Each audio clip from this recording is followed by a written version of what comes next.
حق آ گیا، باطل مٹ گیا، باطل بنا ہی مٹنے کے لیے تھا۔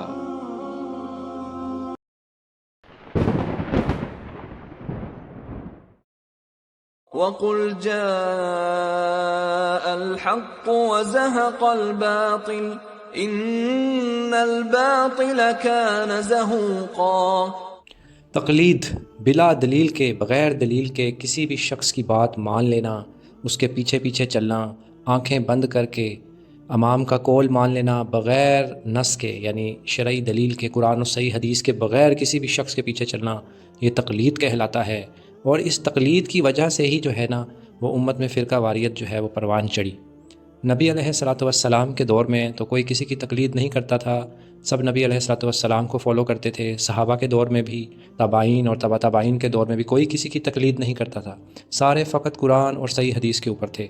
پھر کیا ہوا، جو ہی خیر قرن یعنی خیر کے زمانے گزر گئے، جو نبی علیہ الصلوۃ والسلام نے حدیث میں فرمائے ہیں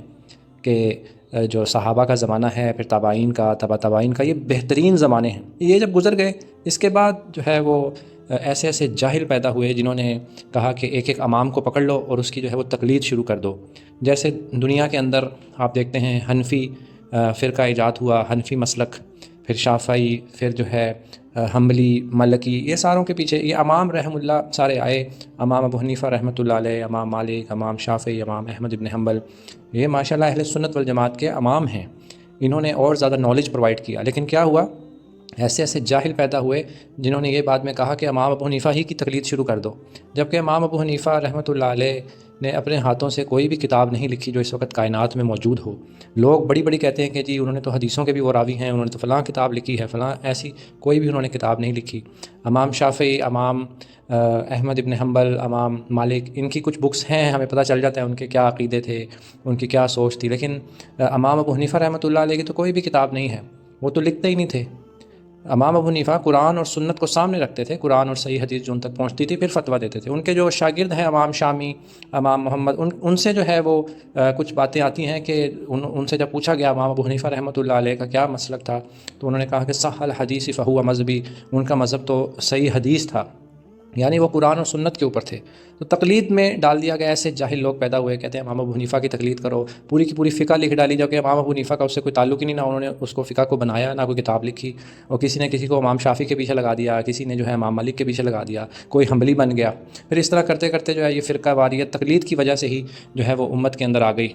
اور ایک زمانے میں سعودیہ میں جب اسلامی انقلاب آیا تو وہاں پر 4 مصلے بچھے ہوئے تھے، ہر کوئی کسی کے پیچھے نماز نہیں پڑھتا تھا۔ جب اسلامی انقلاب آیا تو 4 مصلوں کو ہٹا کے ایک مصلی کر دیا گیا۔ تو ان شارٹ یہی، مختصراً یہی کہ تقلید جو ہے وہ بدعت ہے، اور اگر زیادہ گہری ہو جائے تو یہ شرک بھی بن جاتی ہے، کیونکہ قرآن کے اندر آیت ہے کہ بنی اسرائیل کے جو علماء تھے نا، لوگوں نے ان کو جو ہے وہ رب بنا دیا تھا۔ کیسے؟ ایسے، وہ اس کی بھی تشریح بیان کی گئی، اور فرمایا گیا کہ جس کو وہ حلال کرتے تھے وہ اس کو حلال سمجھتے تھے، اور جس کو وہ حرام کرتے تھے وہ اس کو حرام سمجھتے تھے، یعنی یہ ایسے ہی ہو گیا جیسے ان کو رب بنا دیا۔ تو آج یہ امت مسلمہ کے اندر بھی جو یہ فرقہ واریت پھیلی ہوئی ہے، جو تقلیدی لوگ ہیں جو تقلید کرتے ہیں، وہ جو ہے یہی کہتے ہیں کہ امام کا قول یہی ہے، قرآن اور سنت کہیں اور جاری ہوتی ہے، دلائل موجود ہوتے ہیں، وہ کہتے ہیں بات تو ٹھیک ہے آپ کی، لیکن ہمارے مسلک میں نہیں، لیکن وہ اس چیز کو نہیں مانتے، تو وہ بس لگے رہتے ہیں اپنی اندھی تقلید کے اوپر، مقلد بنے ہوئے ہیں۔ تو وہ کیا ہوتا ہے، وہ علماء کو رب بنانے کے برابر ہے، یعنی شرک کر رہے ہیں۔ اتنی شدید ان کی تقلید پہنچ چکی ہے آج کل کے دور میں کہ وہ لکیر کے فقیر ایسے بنے ہوئے ہیں کہ ان کو پتہ ہی نہیں ہے کہ وہ بدعت کے ساتھ ساتھ شرک میں بھی ڈوب چکے ہیں۔ ان کو فی الفور توبہ کرنی چاہیے، اور عوام الناس کو یہ سوچنا اور سمجھنا چاہیے کہ صرف قرآن اور سنت ہے، بس اسی کے اندر اسلام ہے، نہ کہ کسی امام کے قول میں بغیر دلیل کے اگر آپ جائیں گے، تقلید کریں گے، تو پھر آپ کا حشر جو ہے وہ ایسے ہی ہوگا کہ جیسے آپ آگ میں جا رہے ہیں، کیونکہ وہ نہ وہاں پر قرآن ہے نہ صحیح حدیث ہے، بس امام صاحب کا قول ہے، وہ بھی خود ساختہ، جو کہ امام صاحب نے بھی نہیں کہا۔ جیسے امام ابو حنیفہ رحمۃ اللہ علیہ کے پیچھے کتنی باتیں ایسی جھوٹ منسوب کیے گئے ہیں جن کا ان سے کوئی بھی تعلق نہیں ہے۔ تو